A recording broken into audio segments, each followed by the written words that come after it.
Olá, eu sou Oswaldo Rodrigues, psicólogo, terapeuta sexual de casais do Instituto Paulista de Sexualidade, o INPASEX. Eu venho conversar com vocês hoje sobre um assunto que deve interessar muito a qualquer pessoa e aos casais. Interessar aqueles que têm problemas com relação à sexualidade, mas também aqueles que vivem uma sexualidade bastante satisfatória. Eu quero falar com vocês sobre fantasias sexuais. Fantasia é um termo interessante. Para mim, a ideia de fantasia refere a tudo aquilo que se passa entre as nossas orelhas, atrás dos nossos olhos, significando, bem, algo que ainda não aconteceu ou que talvez nem aconteça ou nunca tenha acontecido. Fantasia é algo pensado, imaginado, mas não necessariamente realizado. Se partirmos desse princípio e aplicarmos esta ideia às atividades sexuais, às fantasias, então denominadas sexuais, nós vamos ter algumas ideias interessantes, algumas compreensões interessantes. Vejam bem, fantasias podem ser motivadoras. De verdade, sempre que pensamos que queremos fazer algo, podemos planejar uma série de ações que nos conduz a realizar aquela ideia pensada. Então, fantasias também dizem respeito aos mecanismos que nos fazem motivados, que nos levam avante, levam à frente, levam a produzir coisas conhecidas, mas também coisas novas. Puxa, quer dizer que aquela pessoa que marca um encontro no sábado à noite e começa a imaginar algo sexual, está tendo uma fantasia sexual? Está sim. E mais do que isso, provavelmente esse é um elemento motivador, um elemento especialmente bom para que a vida sexual ocorra. Pessoas que se dedicam mais a pensar sobre coisas sexuais, mais provavelmente têm atividades sexuais com mais frequência e com mais variação de comportamentos e satisfação associada. Mas muitas pessoas não pensam sobre sexo, não fantasiam sobre sexo por uma infinidade de razões. Uma simples e bastante comum na nossa cultura no Brasil é a dedicação ao trabalho. A dedicação de 10, 12, 13, 14 horas por dia ao trabalho. De segunda a sexta e algumas horas a mais no sábado, quem sabe um pouquinho no domingo. Esse costume de uma dedicação maior e intensa ao trabalho impede que nesses momentos nós estejamos pensando em sexo, fantasiando sobre sexo, imaginando e planejando algo sexual. É interessante como que essas pessoas, então, podem reclamar de atividades sexuais que não estão acontecendo. Porque se essas pessoas não pensam, não imaginam, não fantasiam, o que elas vão fazer depois? Talvez mobilizados por cansaço, por fome, por outras necessidades, inclusive físicas, elas queiram satisfazer essas necessidades, dormir, se alimentar e deixar de lado as atividades sexuais.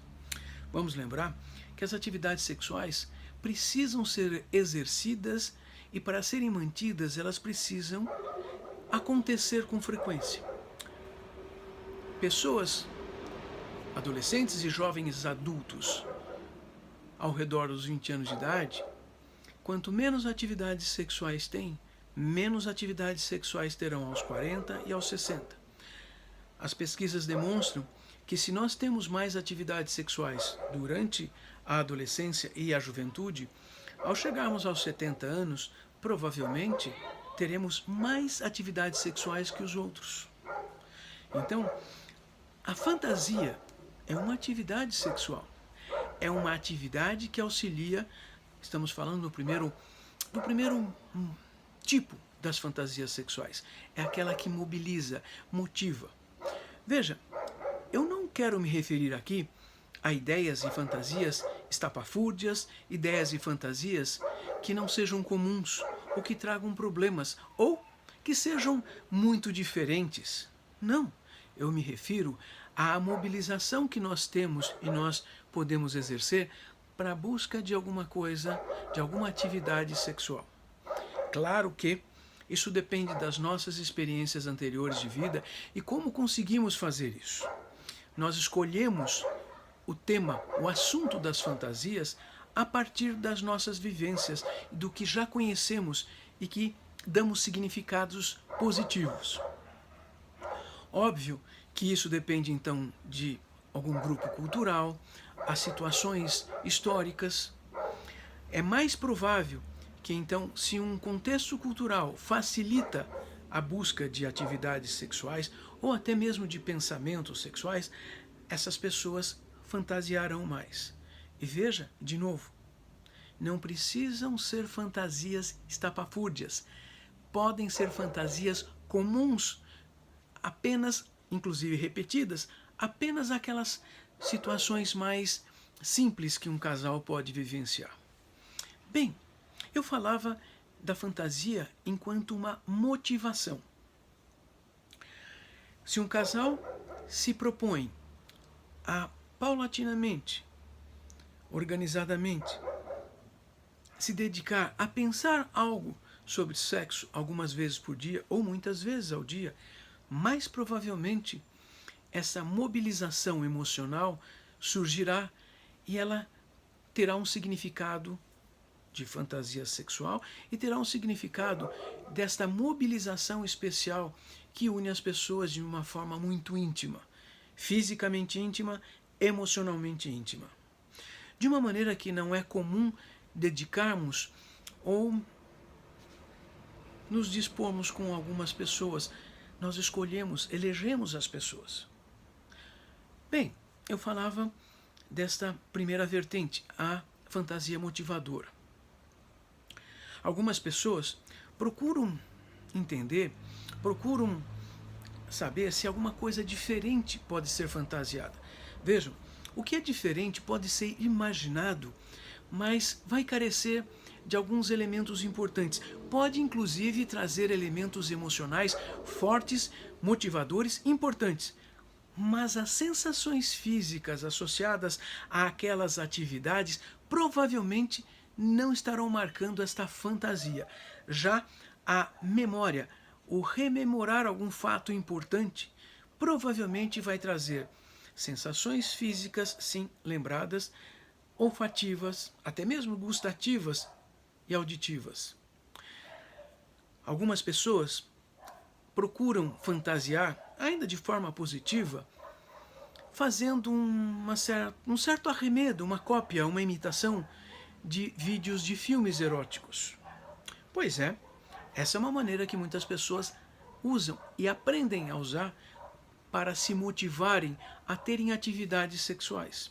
É interessante que as questões morais, a nossa moral que nos conduz no dia a dia, ao vermos um filme que pode ser estimulante, nós fazemos um recorte destas visões e desses conteúdos para diminuir a percepção e então só aproveitarmos aquilo que serviria para nós de acordo com os nossos valores morais. Então, não se preocupe em assistir um vídeo pornográfico achando que ele vai te obrigar a fazer coisas. Nós só faremos igual se aquilo for importante para nós, se estiver de acordo com os nossos valores. Ainda pensando nas fantasias, existem formas de fantasias que pessoas e casais usam também como uma maneira de motivação. Mas sabe, reconhecendo que essas fantasias estão além da condição moral que permita executar aquelas ideias. No primeiro tipo, nós temos fantasias que queremos repetir ou executar. Encontramos e temos uma parceria aqui condiz com essa execução e essa vivência, será ótimo. Mas e se temos fantasias, imagens mentais, inclusive lembranças, que não nos agrada colocar em prática hoje? Ou com esta parceria que temos hoje? Aqui temos algo muito especial. E às vezes ouço de pacientes me contando que de repente imaginam, pensam, sentem, lembram coisas que os estimula sexualmente, estimula inclusive com essa atual parceria, e há atividades sexuais que passam a ser agradáveis e úteis. É interessante isso, porque essas pessoas também ou já sabem ou aprendem, sem precisar ficar numa angústia de que basta ter essas fantasias, imagens mentais, lembranças, ideias, historinhas, ou lembrar o que aconteceu, o que foi visto num vídeo erótico, para se motivar, se emocionar, se excitar fisicamente, mas não colocar em prática. Ora, se está atrás dos meus olhos, entre as minhas orelhas, e ninguém sabe, é privativo e talvez, sim, e se produz um efeito positivo, talvez devêssemos deixar acontecer de maneira tranquila. Esse é o limite moral necessário. Algumas vezes, ouvi pacientes quererem colocar em prática ideias e fantasias que não eram exatamente moralmente adequadas do ponto de vista deles. Não foram boas vivências. E muitas vezes estavam no meu consultório para uma psicoterapia para lidar com essa culpa, com as emoções negativas e aprender um caminho novo, o de preservar a privacidade e preservar suas imagens mentais e fantasias. Pense nisso. No entanto, algumas dessas, que podem ser até um pouco diferentes, merecessem ser conversadas dentro do casal, com essa parceria ou com alguma parceria sexual, para negociar, para ver se haveria a possibilidade de se colocar em prática. Em havendo a possibilidade, os dois estando de acordo, mesmo que fosse algo um pouco mais diferente do usual ou não muito comum, não é que apenas valeria a pena. Provavelmente, ambos estariam satisfeitos na sequência, porque este tipo que falamos agora passa a se assemelhar ao primeiro tipo. É um elemento motivador. Porém, tenho que pensar com vocês que existem algumas fantasias, ideias, imagens mentais que são minimamente destrutivas. Elas não deveriam ser colocadas em prática. E mesmo que sirvam como elementos motivadores, excitantes, haver um certo grau de preocupação onde a pessoa compreenda que ela tem que colocar um limite, ela precisa colocar um limite para que aquilo não venha a aparecer e essa pessoa não corra o risco de produzir ou tentar produzir algo que vai ser destruidor para si ou para o casal. Como sabemos disso? Autoconhecimento. Não sei como fazer isso. Psicoterapia.